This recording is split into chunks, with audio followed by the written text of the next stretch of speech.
Evening all. Evening. Hello. Good evening all and welcome to the Sunday night hangover here on Claret and Booze. We're trying desperately to forget the debacle that was Kidderminster. I think we spent about 45 minutes talking about that last night. So tonight we're not going to focus on Kidderminster. We're going to try not to mention it. We're going to look at first of all, the last 16 of the FA Cup, the fifth round draw. We'll briefly visit Conspiracy Corner. We'll talk about safe standing and the little bit of pitch invasion and revenge by the players at Forest versus Leicester today. And then we'll talk about when Watford travel to the London Stadium for an important game for both sides. And we'll finish up as usual with our team selector. But first things first, let's find out what happened this week. I've had a very quiet weekend. I went for a run in torrential rain and high winds, but other than that, bit bland. John, what's your weekend been like? Very busy. I scored a goal at the West Ham training ground yesterday, so fulfilled my lifetime ambition. What a finish as well! Now just watch my boy played and scored against West Ham yesterday, so that was a bit surreal because he didn't know what to do. Yeah. He didn't really celebrate. He just ran back to his centre back position and sort of went a little fist pump, Yeah. But yeah, just been busy with football, mate. I did a bit of coaching today for a kids team and that, and yeah, just football, mate. Busy. Few members of family, and that's about it, mate. Yeah. That's brilliant. So he scored a blinder against West Ham, and he didn't want to celebrate. He did like Scott Parker, didn't want to celebrate. Brilliant. Yeah, it's funny. He don't score a lot of goals anyway. He's a centre back, right? Yeah. I'm not just saying it. It was a fantastic goal, right? Really, really good goal. Yeah. He sort of turned around, and all these teammates jumped on him, and he was just carrying him back on his shoulder, like. It was a strange thing, but yeah, it was good. It was good. Yeah, great stuff. How about you, Nick? How's your weekend been? I've had a quiet one. I've had no football where our match because I managed my boys' team tonight and training and the match was cancelled. So yeah, I've had a very sort of non-eventful week and it's been lovely to be honest. I mean, I've had a really strenuous day today. We went out this morning. It was a long dog walk, about 3 hours, but I did come back and go kit for about 2 hours afterwards. It's been a really stressful weekend for me. Really stressful. But it has been. But anyway, look, at least we're here on Sunday night on the hangover, drinking a nice cup of coffee, glass of water. So let's move on with item number 1 on the agenda. So the last 16, the fifth round draw for the FA Cup, and here's the early view of it before Liverpool beat Cardiff and Nottingham Forest beat Leicester. But as you can see, I think that we're the only, us and Southampton are the only two Premier League sides playing each other, right? Well, yeah, now you've got Liverpool Norwich because Cardiff beat them. Oh, of course, yeah. I mean, that's pretty much a foregone conclusion in Liverpool Norwich anyway, really. Yeah. So what do you reckon about the draw away at Southampton? It made me go, meh. It was such a boring draw. It's a boring draw for me. Boring. Like, already. Not just because it's Premier League and all that. Oh, we always get Premier League teams. I just like to have a little bit of romanticism. Let's play a few lower league teams. I know. We've just had that, haven't we? I know. No, I know. But I don't want that again, John. No. I wasn't on yesterday's show. I've got a lot to say, but anyway, I won't say it. But I don't know. There's something about playing teams you ain't played. You just play these teams twice already every season. You don't want to play them again.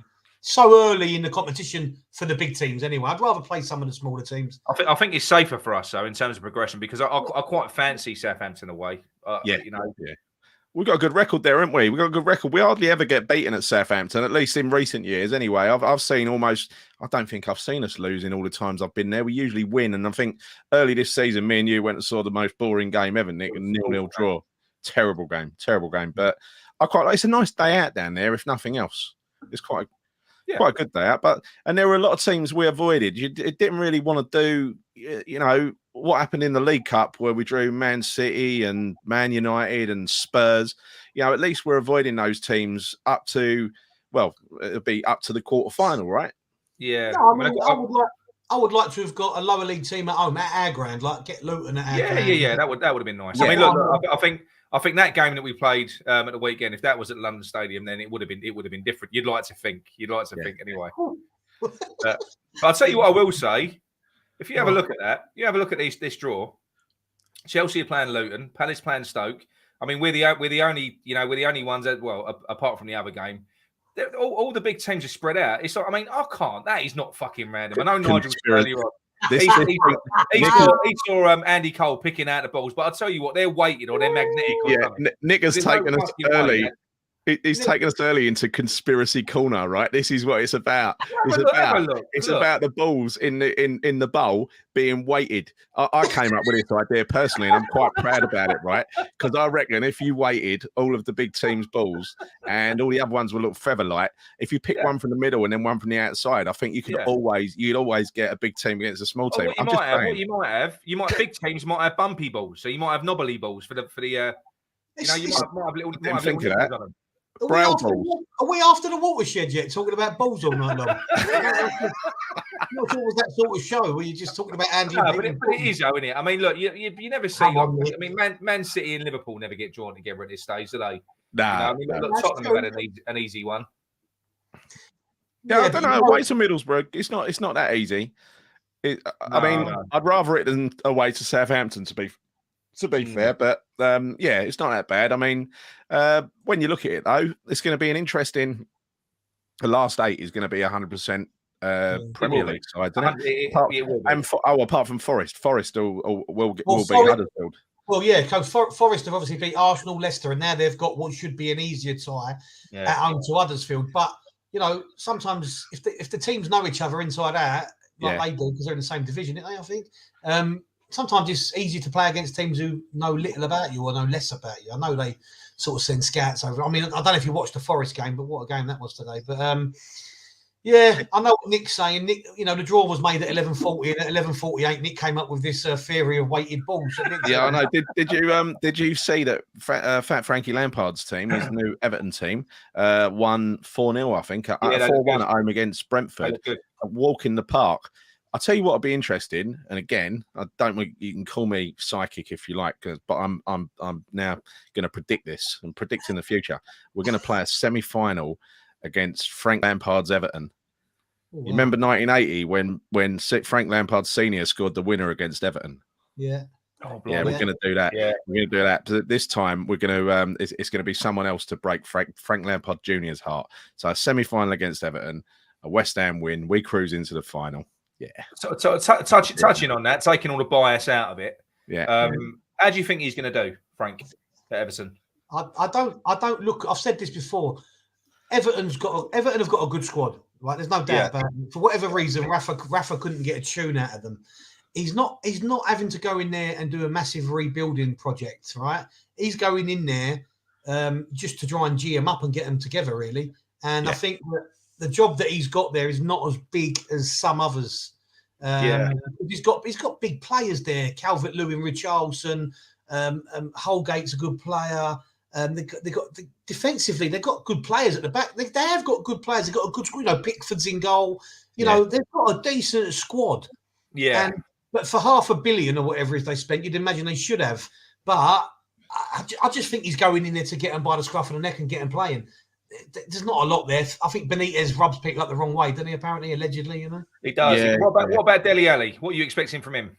Not a lot yet. I think it'll take time, mate. I don't know about you, Gal. I think he was a good player once. I mean, there's no getting away from it. I didn't like him very much, but he was a good player, and I think he's a confidence player.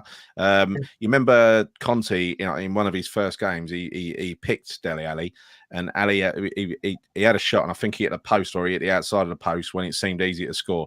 If that goes in, I think that sends Dele Alli's Tottenham career in a different direction. Yeah. You know, suddenly his confidence is up. So I think it all depends how he starts. If he finds himself sitting on the bench a lot, and Lampard ain't putting any trust in him, but if he does put trust in him and it comes right early on and he grabs a couple of goals, you could see the old Dele Alli who was pretty good, right? He's a good player in his day, You're saying in his day he's 25. Yeah, I know, but that was a long time ago. The last time he was decent, he kind of peaked quite. I don't know what happened. He just was it after Pochettino went?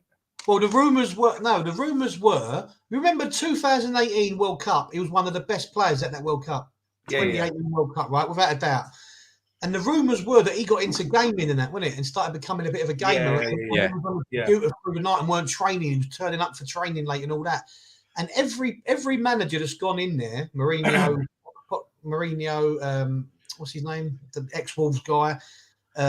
they've all tried to give him a chance. They've all tried to give him a bit of, positivity and start playing him and that, but it hasn't really materialised with any of them. Do you know what I mean? But at 25, he's got time to turn it around. And unless he does a Ravel Morrison, I think he probably will under Lampard.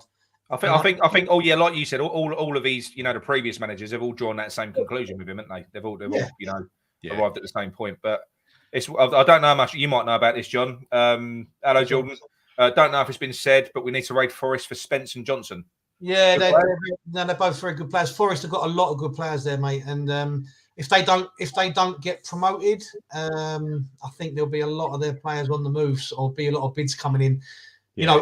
I'm not. Especially for the teams in and around sort of mid-table, lower echelons of the Premier League. But they've looked good in both games, both against Arsenal and obviously today against Leicester. So talking of the game today against Leicester, John, there's a bit of crowd trouble. Yeah, and I haven't uploaded the images. Yeah, don't worry about that. I'm sure people have seen it if they haven't. But obviously, obviously, it's an East Midlands derby, so there's a little bit of feistiness to it, if you like. Yeah. Let me see if I can get them up now quickly. 1 minute. Don't worry.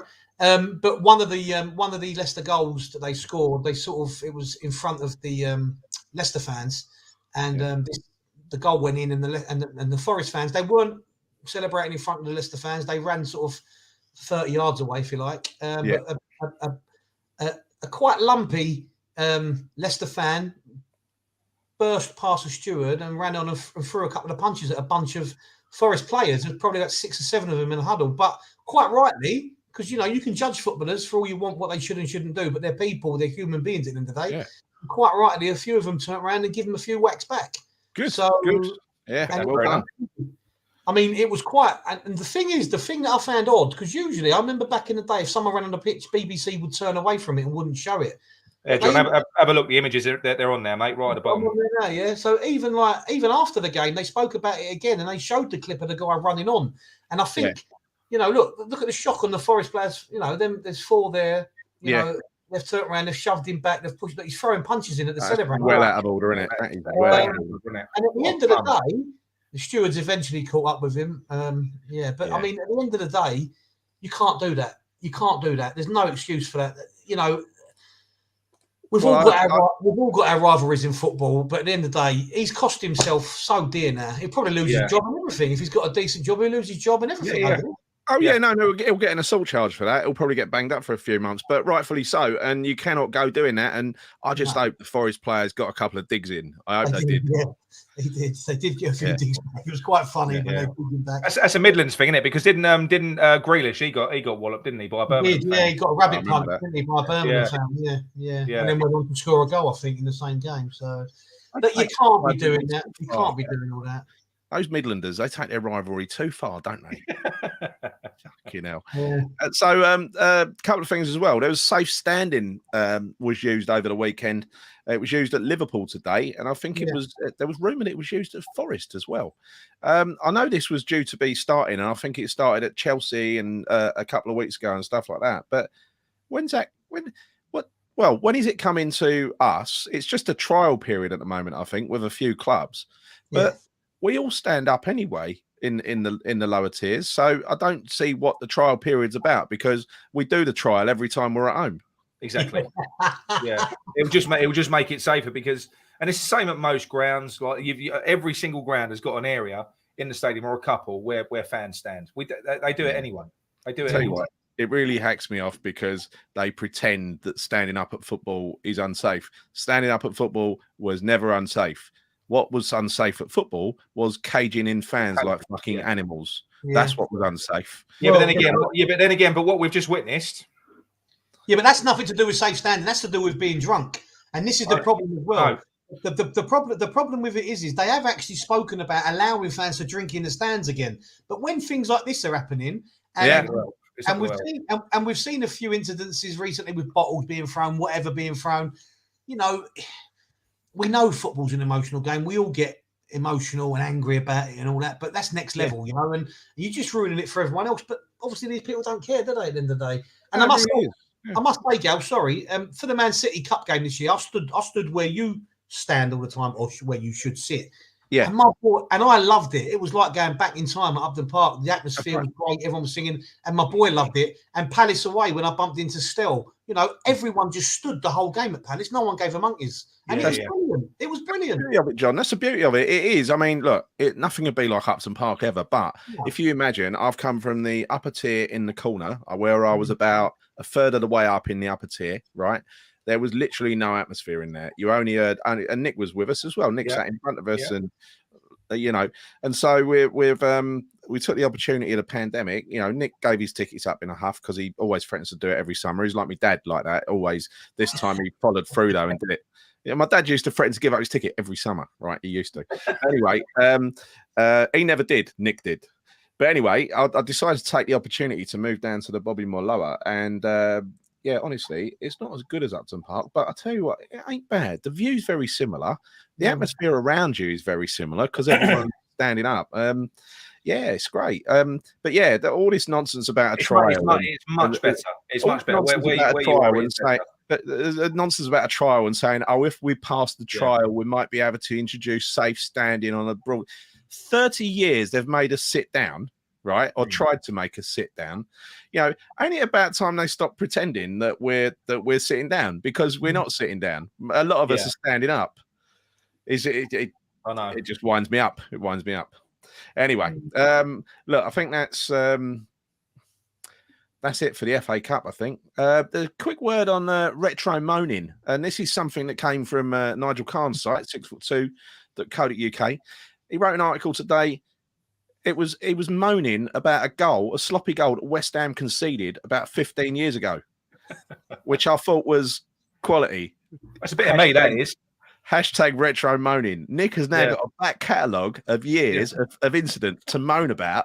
Anything he can remember, or even can't remember, something he reads about, he can have a good moan up about it. So I think that's a great concept. Really like that. It is. He's got legs. On that happy note, Nick, let's move on to the preview of Woys Watford. Okay, all right, no worries. Right, okay, on to our match preview of Tuesday night's match that I've dubbed the Wumble in the Jungle. It's officiated by Martin Atkinson in the 7:45 kickoff on Tuesday. And David Moyes' West Ham faced newly appointed Roy Hodgson's Watford off the back of two very different results for both clubs. West Ham reeling off the back of a fruitless transfer window, and then they failed to reinforce their paper-thin squad. We narrowly avoided what would have been the biggest embarrassment in our history away at Kidderminster Harriers. We looked disjointed, disorganised, and a few players aside, we appeared to lack desire. Meanwhile, on the same day, Watford played away at Burnley and earned a point. And after 10 days with Roy, they looked a completely different prospect. They were compact, defensively resolute, and every player seemed to know their job. They were unlucky not to get a penalty decision that could have got them all 3 points, and had a few other chances in a very solid first game for Roy Hodgson and Ray Lewington, Premier League game. As you can see from the table, Watford are in 18th place, level on 15 points with Newcastle in 19th place and 1 point behind Norwich.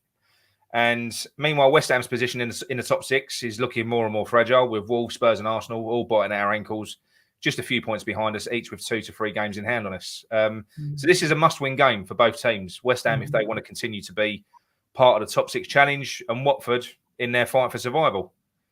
It is a bit of a snapshot of the last 3 games from Watford, and you can see from the Burnley lineup, Roy's he's introduced a 4-4-2 system, and he's moved away from what was a 4-3-3, and occasionally they played a similar sort of shape to ours as well. Nice and simple, as I say, and they were unlucky not to get all 3 points the other day. After the game, Roy said, I'm more than satisfied with the team's performance. I thought we worked really hard at a notoriously difficult venue to come to. The wind and the rain didn't help us at all. We've got a lot of players who have just joined us from foreign teams, and they had to adapt, but they stood up to it well. And when he was asked about the importance of a point and a clean sheet, he said, I think that's the crux of it. He said a clean sheet as an event isn't that important, but we can show the players that the work they've put in the last 10 days, they've taken on board, and some of the messages that we put on some of the messages that we put forward. So as we all expect from a Roy Hodgson team, expect the polar opposite of the team that we faced recently. You know, this version of Watford will be industrious. It will be very organised, and I would wager probably they'll come out of the blocks at us as well, because you know Roy's going to know that the home support are going to be agitated very, very quickly if things don't go to plan for West Ham. Right, onto players. So that we know they've got a real attacking threat. And Emmanuel Dennis, who was missing against Burnley due to suspension, he returns refreshed after a nice break and will no doubt feature. And these are three attacking players, you know, João Pedro, Emmanuel Dennis, and Josh King, who we've been linked with God knows how many times. We know that they're effective on their day. And the West Ham defence, hopefully with Zuma, although I'm not holding my breath on that one, I've got to be, you know, they're going to have to be on their toes and be prepared for a decent counter-attacking threat. Dennis he's been outstanding this season, really playing for quite a poor team. So he really bothers me. But anyway, I mean that's Watford in a nutshell. I'm not going to go into any stats or anything like that because they've got a new manager and they're playing differently now. So John, what are your thoughts on Watford as a whole, and what do you expect from them on Tuesday night? Yeah, I mean, look, as you quite rightly said, as we know, Roy Hodgson is not going to be the most exciting and pragmatic of managers in so much as exciting football. And that.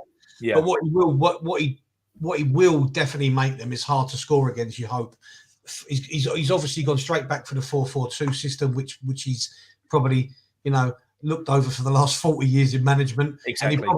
And he probably gives that the same instructions pretty much as he has over the last 40 years of management. But there's no getting away from the fact that he does, fans often question him. And when he was at England, he didn't have a great time. But, you got to think of some of the teams he's managed. Inter Milan, he's managed internationally. He didn't have a great time at, was it Liverpool either? I know. But, Palace fans were bemoaning the way they played in that. But he gave them the stability they craved. And that's the reason Watford have brought him in. They've gone away from the overseas foreign, fantastically named, sort of foreign manager sort of scenario, and they've gone for Roy Hodgson, who is like a tin of Ronsil. He does exactly what it says on the tin. He does. Not going to be flamboyant, you'd imagine, and they're going to be very resolute. The only thing I'd say, Nick, when you've got players like Dennis and that, the attacking players that they've got, the flair players that they've got. Yeah. And they did cause us a few problems, although we beat them 4-1 play. At the early on in the game, I remember them being quite tricky in that. But I can't imagine them sort of players being your 4-4-2, sort of make sure you defend and sit back a bit first sort of players. I think he's stripped out an attacker, hasn't he? I think that's what he's done. I think he's gone for he's picked, obviously he's got Sissoko and one other. He's got Cleverley, and I can't think who the other guy is. Who did he play in the last game? Sissoko. He's, and if you look at that's what if you look at the team, he's put Sissoko in, and not put him in, but Sissoko to me knows the league inside out, So and he was good against us in the return leg to a point. But we have got to be careful because they've got quick. They've got quick attackers, and they have. And we probably will struggle against that at times, I know. And Gary, what do you think? Do you think Roy's got what it takes to keep him up? Well, I think he has. I mean, just quick comment here from Vinay. Roy Hodgson has a 0-hour contract. Yeah, he does. And I think that tells you all you need to know about Watford. I think they're a pathetic football club in the way they've managed. No, the way they've managed their affairs, honestly, the way I don't mean it about the fans and the club in general. Just the way they run is awful. It's terrible. They will. You know very well, right? A couple of bad results, Roy will be getting the bullet as well, right? They've not signed up. They've not signed Roy Hodgson up, and he knows only too well. I think he's the last roll of the dice this season. They won't sack him. They won't because it is this season. It has to be the last roll of the dice this season. He's about their 15th manager this season, isn't he? I mean, no, he's their third, isn't he? He's their third manager in one season. It's a ridiculous amount of managers. Yeah, they cannot. They've got this system where they, this director of football system where all they do is swap out the first team coach. Roy's going in there as a coach. He's not going in there as a manager. It's a coach. He has to inherit all of the players that the director of football has bought for the previous managers, and he needs to make all those pieces work. Now they've added more players in the window as well. Yeah, they have, but Roy hasn't added them. It's been the director of football that's added them, right? So it's it'll either work or it won't. And I think it's got more chance of working with somebody level-headed like Roy Hodgson, you know, because Claudio Ranieri, bless him, I don't think he was cut out for that job in the slightest. I think, you know, first things first, you've got to be solid and stop conceding hatfuls of goals. And Roy will do that. He will bring solidity. But like John said, teams soon get bored with solidity, like us. Yeah, well, exactly. I mean, you can be really grateful for a manager to coming in and saving your ass and stopping you getting relegated, and that thanks will last probably a couple of months until you think you should be pushing onto a slightly better level or playing slightly more entertaining football or something like that. And that's what Roy had at Palace. You know, they would have finished halfway up the table. I think the only thing that irritated Palace fans, Gary, was the fact that, I mean, as we've seen this year, Palace did have an abundance of attacking talent, and I think they could have played a little bit differently. I think that's what. But look, his style is his style. That's the way that he plays, isn't it? There's not really much he can do. But sort of moving on to West Ham, you know, for me, I don't want to touch on the last few games because I'll just get all morose again. But we've got to address the Kurt Zouma-shaped elephant in the room. I'd be amazed to see him start on Tuesday night, irrespective of what Moyes says between now and then, because we all know he tells Porties about player availability. You know, Cresswell was really close for about 2 months, so let's assume he isn't starting. And hang on a minute, one second. And if he isn't, if he isn't starting, it's a lovely bonus. So I'll put this question to both of you, but I'm going to go John first because you pissed me off now, Gal. What do you feel our chances are? What do you feel that? Wait. What do you feel our chances are if we line up against Watford with Diop and Dawson at centre back? I personally, on two fronts, you can't risk Zouma, whether he's fit to play or not. I don't think he's going to be fit to play.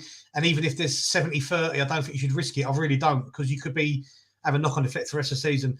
Again, you can't play Diop. I mean, I'm not being horrible. He's 24. So what do you do then? I don't know. You either take a risk, you either go, oh mate, I genuinely don't know. I'm stuck, and that's the problem. But this is like you've said, because we didn't get those 2 or 3 players that we wanted, which wasn't a big ask. Cheap players, right? You know, we've got no options at all now, unless he throws in some of the under 23s or not, or risks someone, Zouma, who's probably, you know, he came back from a long-termish injury and he's done something on Saturday, or you throw Diop in, who's got zero confidence. So what do you do? And Claire's put something up there, put Rice in defence.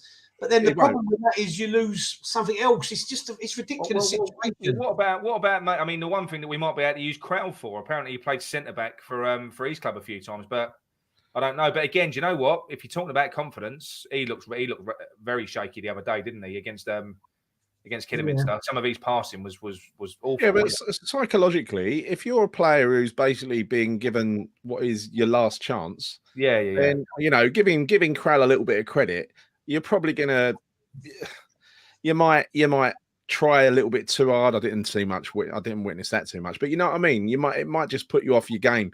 It was basically D-Day for him, wasn't it? That game against Kidderminster. He had to impress, and he was far from impressive.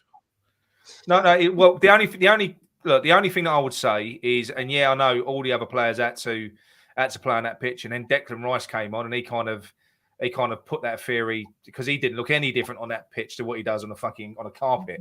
He just looked the same. But you might say that some of the players might have struggled more because of the conditions. But then, like I say, why was Declan able to come on, pick the ball up and run with it and twist and turn and spray passes about like he was doing? Why could he do that and the others couldn't? And look at the ball that Fornell's played, the beautiful ball that Fornell's played on that bumpy pitch. I mean, it didn't bother him either. I think quality player. Yeah, but there's players, and then there's players, and some of them can do it on the fucking beach. Some of them can do it on the pebbles. It don't matter where they can do it. They can do it all over. And I think, you know, in my opinion, you know, these players, they play on carpets wherever they go. And sometimes I think this is a little bit of a comeuppance for them, because I think probably Nigel said it yesterday, or one of you might have said it on the review that I watched back. They're just spoiled. They're absolutely spoiled. All they do all day is kick a ball around and control the ball left, right, and centre. And we can make all the excuses about that pitch until the cows come home, right?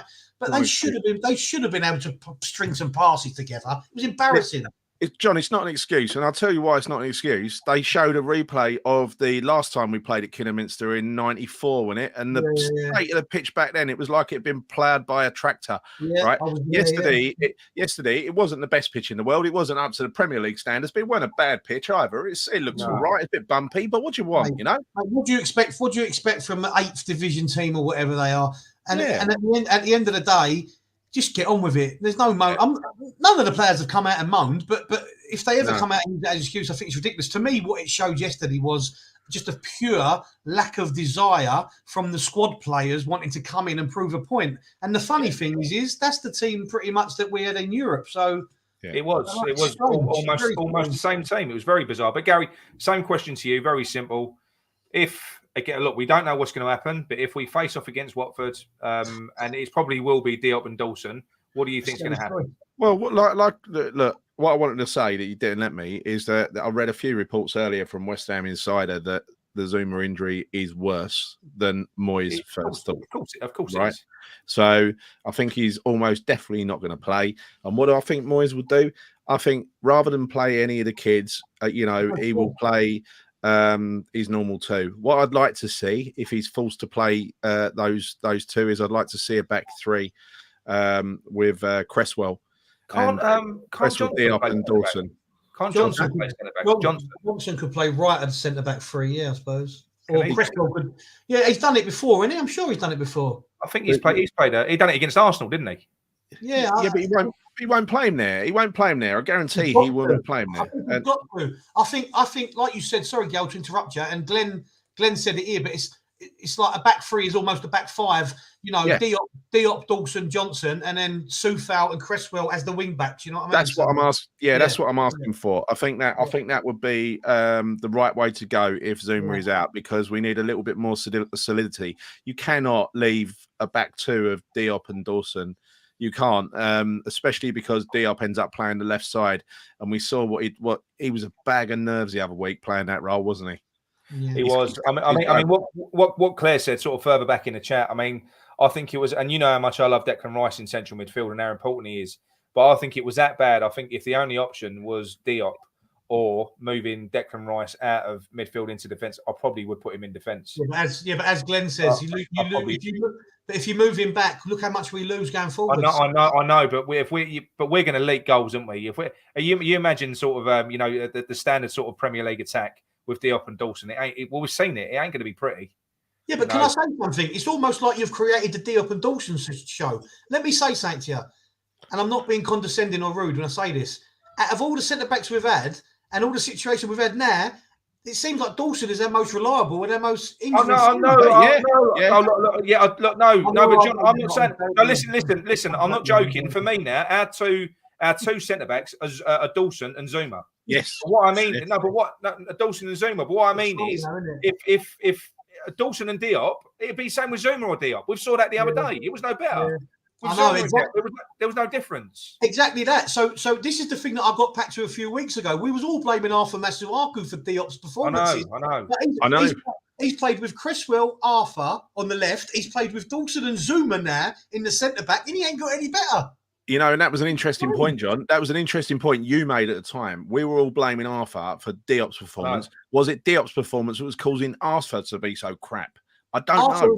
Arthur is crap. I'm not saying. I know. I'm just playing devil's advocate, right? Yeah. But what I'm saying is that maybe we overlooked the way that Diop's form was just, all players are going to have downturns in form. Yeah. But for whatever reason, he seems like he's a long way from getting back. Yeah. No.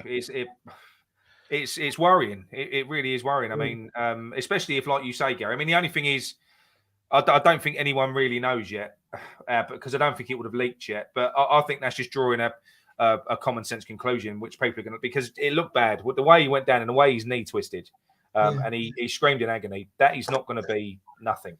I'll tell you what, right? If you were Zuma, those couple of players who kept passing back to him, I would have. Oh my God! You'd want to hit one of them when you got off the pitch, wouldn't you? Well, I swear that passage of play. Do you remember? Because it went from Cresswell back to Zuma, then he gave it to Suchek. Suchek gave it back to him. Can I say one thing though? And I'm sure you did bring it up, but why did they leave him on the pitch? Because at the end of the day, at the end of the day, right, we may have got knocked out, right? But the problem is now is we may have lost him there for the rest of the season, a year. We don't know how bad it is, and I pray to God it's nothing, right? But why did we take that risk? Why not just play with 10? But the thing is, but where we are now, we should have done. It ain't got to be the end of the season. A month is our season finished, as far as I'm concerned. But if he's out for 4 or 5 Premier League games, there's only 15 games left. Do you know what I mean? It's kind of it's so frustrating. It really is. And like I say, that would be the thing, because you know what? That 10 minutes that he spent on the pitch, that could have been the difference if he is injured and he's out for a period of time. That he might have not been as badly injured. He's only going to have made it worse if there was a problem there. Exactly that. 100%. That's what I'm saying to you. That could have made his whole injury 10 times worse than it should have been. Yeah, that's interesting. From Claire, Stuart Pearce wanted him off, because you remember Stuart Pearce when he broke his leg and tried to run it off at Upton Park. Yeah. So, and we know from Zuma's injury earlier in the season, and also from Ogbonna's injury earlier in the season, that playing on with a knee injury is not a good thing to do. Right? It really isn't. And if they left him on, I made this point yesterday, John, that if we cut an old Kidderminster, you know, in the last 10 minutes of extra time with 10 Premier League players, most of them internationals, and stop them scoring. I mean, by which point, Gary, in that part of the game, they weren't attacking anymore. They were knackered. They're blown out their arm. I think the problem is the fear of being part of the biggest upset ever in FA Cup history was far greater than losing Zuma. Yeah, because that could have, you know, all sorts of questions would have been asked, even more so than now. And we won and we still weren't happy, right? But the thing is he had to take a calculated risk, I suppose. But it's wrong. I'll tell you what, John, that could have condemned our season had we lost that game, because we lost the two Premier League games. We had a crap transfer window. And then if we get dumped out of the FA Cup by Kidderminster, suddenly everyone starts to feel a little bit downbeat. We pulled that out of the fire yesterday. Do you know something? That was why it was. And I hate to keep going back to it, but that was why, especially in the transfer window, in the situation that we're in, you bring in a player. You know, it lifts everyone. It lifts the squad. It lifts the fan base. It gives you a bit of a boost. It does. You know, it was so important for him to do that. It really was. Yeah, but like I keep saying, everyone, we wasn't even expecting big. Talk about the same stuff. I'm sorry if I'm going over the same stuff. We wasn't expecting big world-class players. We wanted bodies. We needed bodies. Like how Dawson arrived at our club. We needed bodies. Yeah, but those names that we were being linked with in the end, we weren't asking for them. We weren't asking for the big £50 million players. Yeah, look, don't get me wrong. I'd love that. I'd love us to bring those players in. But I never in a million years thought that we were going to be linked. That wasn't what I was saying. I mean, if you look at what Burnley have gone out and done, to be quite honest, why we weren't for the money he's gone for, that Weghorst, why weren't we in that conversation? I don't know much about him, to be honest with you. I don't know much about the guy, but yeah, for that money, it does seem like peanuts. But you know. Yeah. But yeah. Anyway, so do you want to run through the comments and I'll get the lineup? So we've put a few up, but Glenn says Declan played centre back against Everton in the League Cup last season. He's right. We lost 4-1. That's true. Deck's heart and passion drives us so needed in the midfield, and that's it. This is the problem everywhere. Well, this is a good point. The team of 11 Decks. It's a good point, right? Because if you play Deck in midfield alongside Noble, Deck will be exposed. We saw that a little while ago. You put him in defence alongside, you know, I don't know, a Diop or something like that, he's going to look exposed. So it is a team game. Even though we think he's Superman, it is a team game. Claire's a little bit worried that he's going to put Arthur on, but I think he might have to. He might do if we're playing with wing backs. He probably will. Yeah, he might put Cresswell on the left. Yeah, exactly that, and then him as left back. Yeah, but when you got Cresswell on the left with Arthur, that's all right, I think. You know, because Cresswell understands Arthur. Yeah, he covers him. Well, it gives you that layer of protection at the back behind Arthur. So it does. You know. Both our centre backs unable to pass quickly. Very true. I think it showed Diop is a liability, and it's such a shame. 24 years of age. I thought you'd got to give him time, but what's this one? Hang on, one more's just come up. Sorry. Sounds like Antonio won't play against Watford, judging by Moyes' comments. So first game after window, we're already seeing why we needed. I hope you're wrong, Dylan. I hope you're wrong. I haven't seen his comments, if I'm honest with you, about that. Yeah. Well, again, do you know what? I'm going to go back to what I've said before. He plays games in press conferences. He keeps his cards close to his chest. If he says that Antonio ain't playing, he probably is going to play. But the only thing I'd say, Nick, it's not playing games. That's what managers do. They don't give a lot away. It's a game of poker, and a lot of them interviews, they don't want to give too much away. So, but the press conferences are fucking pointless. You might as well not even. I don't watch them. Nick, I don't watch them because of that reason, mate. I don't watch them. I've never been interested in the press conferences before games ever because like I've just said and you've said, they keep the cards close to their chest. They're not going to go and wink at the camera so the fans know he's telling lies. They have to. That's it. Poker face. You know what I mean? So, that's it. So one more question. Just quickly, one more question for you two, because I never watched it. What did you guys make of Ariola's performance? It was awful. Rubbish. I mean, he was terrible. He weren't commanding in his box. He's it was again that was an opportunity for him as well. And look, it was a different type of game that maybe he ain't played in before. It was horrible conditions, and they was playing those big looping balls in. He had Diop in front of him, which didn't help, but he didn't command his area. He didn't at all. This is a keeper who gets paid something like in total by PSG about 200 grand a week, right? We pay part of that. This is a very expensive premium level keeper, and he couldn't catch a cross. I mean, he couldn't catch a cold yesterday. It was terrible. His decision making was awful. It was bad. Talking about catching a cold, I think Claire's caught a cold. She said should have played Fabs, and she's had a little cough at the end of it. I don't know what I won't be calling for Fabs out anytime soon. I can tell you that much now. the French triangle, Nick's invention, the French triangle, that ain't coming back again, is it? Oh God, we don't ever want to say that again. Fucking hell. More like a Dairy Lee triangle, wasn't it? Oh, I know, I know. It was awful, wasn't it? It was terrible. But yeah, so obviously Fabs is in goal. So what are we thinking then? So are you thinking that we might go against Watford, go 3 at the back? I mean, that is defensive, and no, it's not necessarily defensive. It's actually quite an attacking formation if you use wing backs properly. But we don't. We tend not to, though. We tend not to when we do that. Where normally when we play 3 at the back, it's against better teams, and the wing backs are basically because if you remember. The last time we did that was in a European game where we went 3 at the back and we tried to do the offensive thing and it was scary and he had to change it at half time. Who was that against? Was that against Austria Vienna? No, you're right. You're right. I remember it. So the only time that we've used that to good effect is when we've gone up against good opposition and we basically use it. We use it as a 5 at the back. Well, this is a team predictor, and I think we're all predicting that Zuma ain't going to play, right? So what are we going to predict that he's going to go for? I don't think he'll go 3 at.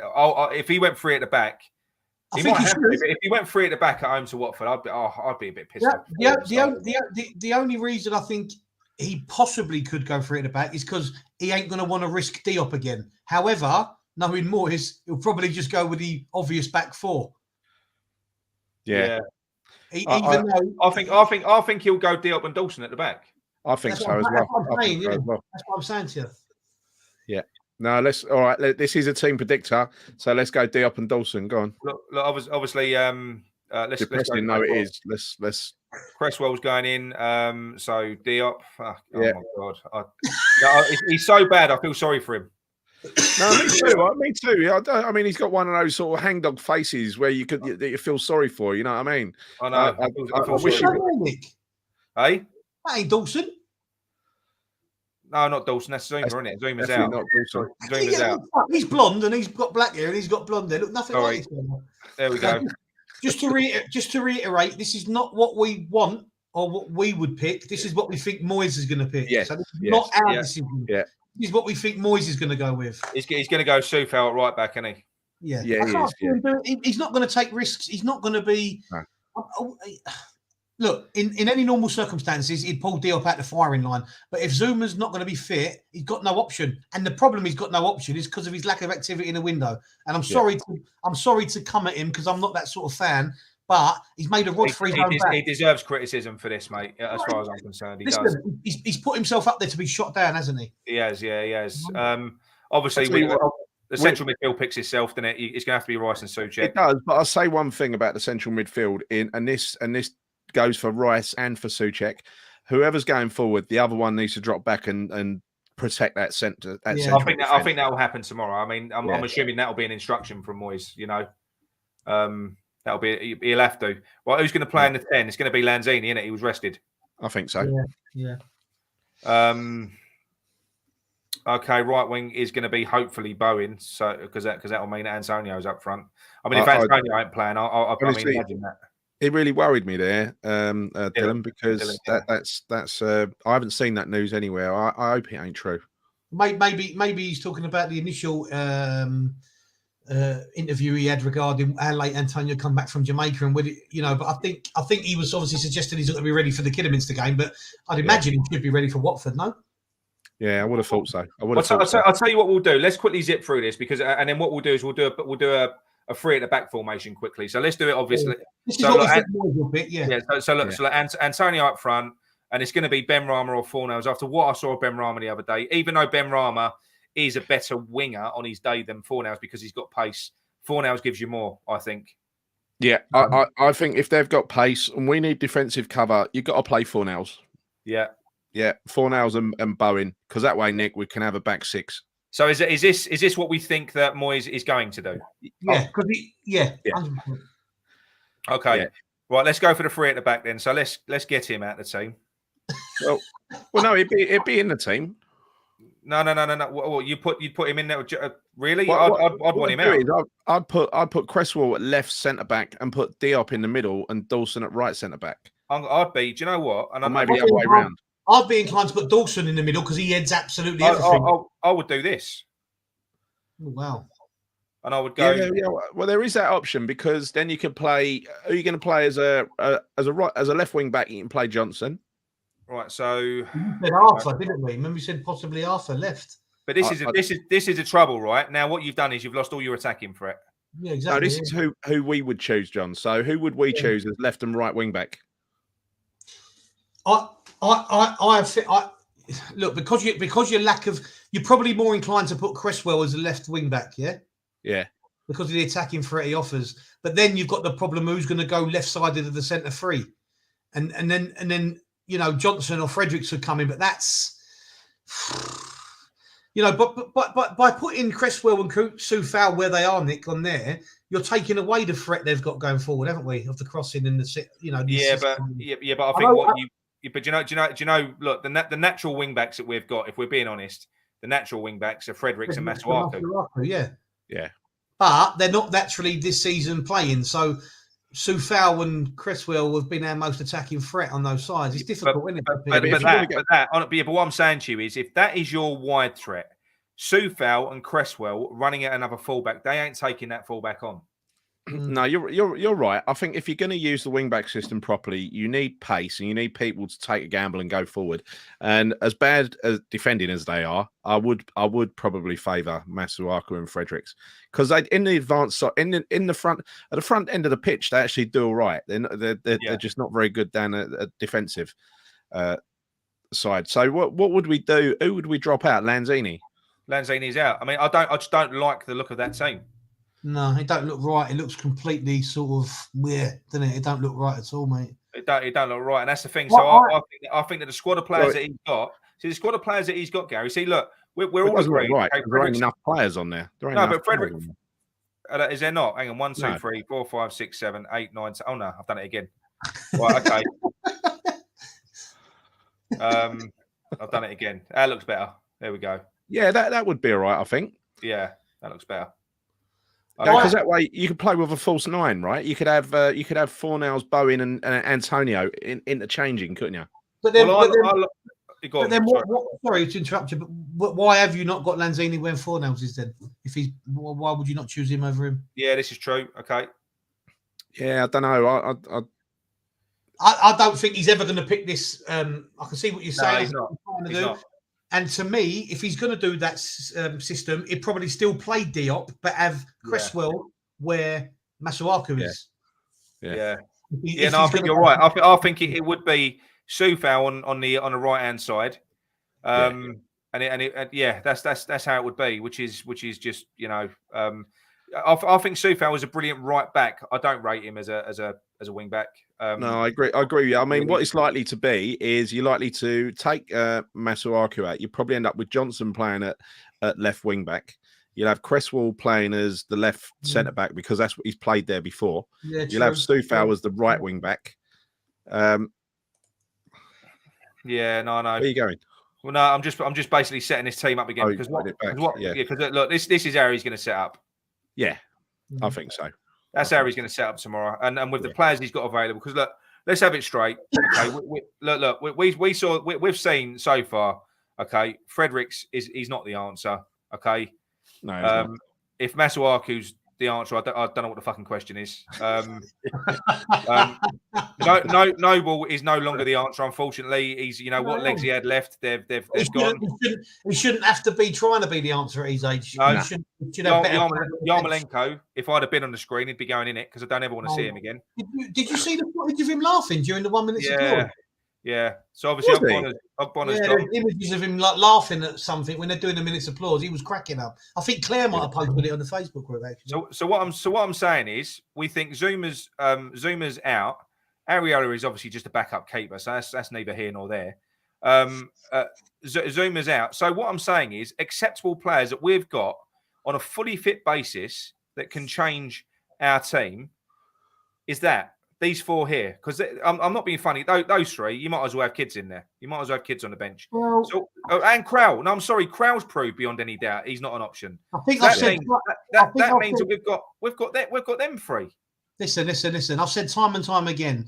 People can say all they want about if we play Crowell a certain amount of times, we've got to buy him scenario. At the end of the day, Moyes has seen enough of him in training to not give him a go. And if he was that bad, he's only on loan. He could have sent him back on the 1st of January and got someone else in. So I don't know what's going on with that. It's the most baffling thing I've ever known in my life. If you don't rate him, why have you kept him? Yeah, but I think Yarmolenko and Crowell, for me, I would like to think. I think that game the other day is hopefully the death of those two in the West Ham shirt. I don't think we'll see him again. I don't think we will. I agree. That means you've got these three senior players here who they don't help you in any way, shape, or form in terms of positively in the game. They don't. These three here. So Noble, Masuaku, and Fredericks, they're not going to positively affect the game in any way. And that means you've got Johnson, Vlasic, and Benny as options to this. And you've got Zuma, who could be out injured for the season. And that could be this could be what we're going into the season with. Well, let's hope we see some Occo flex, a little bit of Perkins, some of the youngsters. I haven't got faith that Moyes is going to bring the youngsters through in league games, but let's hope he does, because we certainly need a bit of help. As you can see, there is nothing to come from the bench, and I think every supporter, down to a person, would prefer to see a youngster given a chance over Yarmolenko coming on and wasting 10 minutes. Yeah, I mean, there's a couple of people in the chat, like Trevor said, I'd rather see one of the under 23s, Elise and Baptiste. I know it won't happen. Diop's confidence will implode. In fact, I think his confidence has already imploded. I think his confidence is shattered. Jones said, I'd pick Elise. That would be an amazing shock. I can't see it happening, to be honest with you. Although, if you're not going to do it anytime soon, I mean, look, we know Watford ain't the mugs they maybe were before Hodgson, but if you're not going to give them a go in these games, when are you going to give them a go at all? Did we release Harrison Ashby? Have we still got him?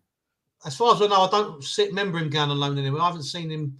Right, I haven't got Occo Flex on here. So these are the kids. So you've got Dan Chesters, who we've seen before. He's a decent player. Sonny Perkins, I don't think's ready. He's not ready. No, not yet. He's only a baby. He's not ready yet. Longhello, we've seen. He looked good. But they were trying to push him out on loan to Forest, or sell him to Forest, weren't they? Yeah, they were. But then you got Baptiste, who's extremely highly rated, but again, he's quite young. Ashby, I really like the look of. I did like the look of him. So do I.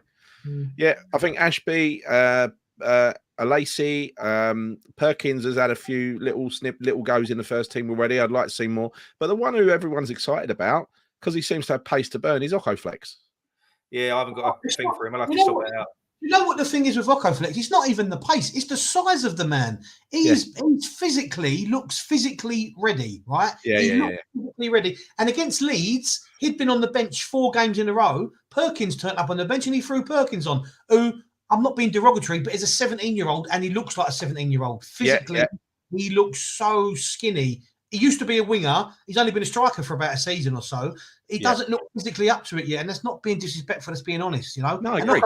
Occo Flex has played Scottish Premier League football. He's robust and he's pretty much matured physically. You know. Yeah, he's got to get a chance, hasn't he? He's got to get a chance.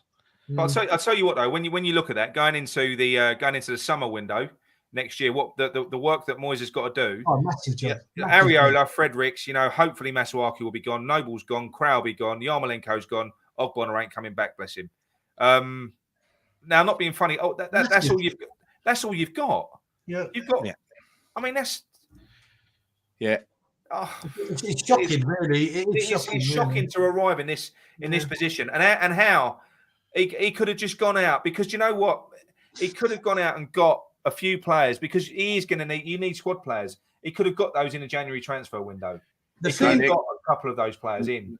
There was nobody out there, nobody available on transfer who was better than Arthur Masuaku, Ryan Fredericks, Yarmolenko, Alex Crowell. They were all in. Everyone who's available was inferior to those players. What a load of old nonsense! Do you know what's very? Do you know what's very telling, Nick? Yeah. Right. We know you're the little bit of a crackers one out of us three, right? Not being horrible, right? But, and I mean that in the loveliest possible way. Yeah, go on. But even if you want to call us fence sitters, whatever you want to call us, even people like me, Gary, and I noticed yesterday on the review, Nigel, we're now disillusioned all of a sudden. It's not that it's hit home or we wasn't aware of it. It's just because it's like, it's, you know what I mean? It's sort of ringing true now, isn't it? You know what I mean? Yeah, I know. I think the truth will out in the results, right? If he gets the results and we have a great second half of the season, he's proven right that we didn't need to sign players, then great, brilliant. Do you know what? That's not going to. He ain't going to be lucky this time, Gal. He's not going to be lucky this time. Yeah, that's what we're all starting to think. We're all starting to have doubts that he's going to be that lucky again. No, I don't think he's. Yeah, he's not going to. It would be a miracle. I mean, straight away. I'm not being funny. I mean, if imagine that. I mean, you could say that's bad luck, but he's bad luck. But he ain't prepared for it. He had a window to prepare for Zuma getting injured. Yeah, that's what happens. And all of these players with the games that we've got coming up, they're all, because we've seen that the backups are not good enough, which means that this 11 players, they're going to get run into the ground. Antonio's going to. It'll be a miracle if he doesn't injure himself before the end of the season. Yeah, But look, it is. We are where we are. I can't believe we are where we are. It's so frustrating. I know. I agree with you. So look, read through the comments, and I think that we're nearly an hour. That's us done. I think. Yeah. So, Jones said Fornals will definitely play. Hope so. Johnson on the left for the Glen. Trod says Fredericks is a good runner. Just tell him not to cross and cut it back. That's all he's got. Yeah. He's flash. He's very fast. Nigel, John, did you see Fredericks' cross? It went out the stadium. It was that bad. Yeah, it actually went over. Someone sent me that on the link. Yeah. They edited it or whatever. Black Country Hammer, I said a few weeks ago, at the moment, Declan Rice reminds me of the old Scotty Parker. That's been said recently. Ben Parry says, problem with Arthur being left wing back is he causes Cresswell to shift across to cover him. Yeah, that's very much true as well. Yeah. Claire, and I'll have to agree, and I knew it was coming. Noble's done his duty now. Yeah. Of course he has, but he's done more than that. Spot on about Crowell, John. Yes, thank you very much, Grant. Give the donkey a chance. I'm not sure who Nigel was talking about. Maybe Diop. No, he means a donkey from the player ratings. Oh, give the donkey a chance. Bring the donkey on. Claire says, if Yarmolenko plays a game again, I won't be watching. I'll tell Moyes that. Noble's a good captain off the pitch. On it, he is not a good captain. I disagree. He's been a good captain on the pitch over the years. Come on, let's be honest. Yarmo should never wear the shirt again. Agree. Masuaku can do well off the bench, just not a left back. Yeah. Occo Flex is a man. Perkins is a boy. Yeah. Agreed. Yeah. Moyes seems to take on each other in training. I guess he gets to see. He was right about Crowell not playing him, obviously. Yep. The one about the kids currently anywhere near ready is Ashby. Unfortunately, he plays in one position. We have loads on the right-hand side. Exactly, very true. Claire, we need 10 players in the summer. That's not going to happen. Yep. He needed 3 players in January to ease the process. Yep, never happened either. Ashby's aggression, same as Chester's. Yesterday's reality hit us like a train. Yeah. The most deflating win yesterday. We got away with another one. And I think that's pretty much it. Okay. Go on in, John. Do you want to close up? Yeah, well, what's been a very interesting weekend in the FA Cup front, I did speak to Gary before Nick come on, and I will say one thing that I did say a few years ago. Man City was struggling away at Cheltenham, and they pulled it back and they snuck a win, and they went on to do very well in the FA Cup. And hopefully that might be a little bit of an omen for us. But if you enjoyed watching the show and you do enjoy watching us regularly, then please, if you haven't already, subscribe to the show. Tell your friends, like and subscribe. We'll be more than happy. And we will be on maybe Tuesday evening, if not Wednesday evening, just to do a review of the Watford game. So a happy review of So thanks for watching. Nick, hit the outro. Take care.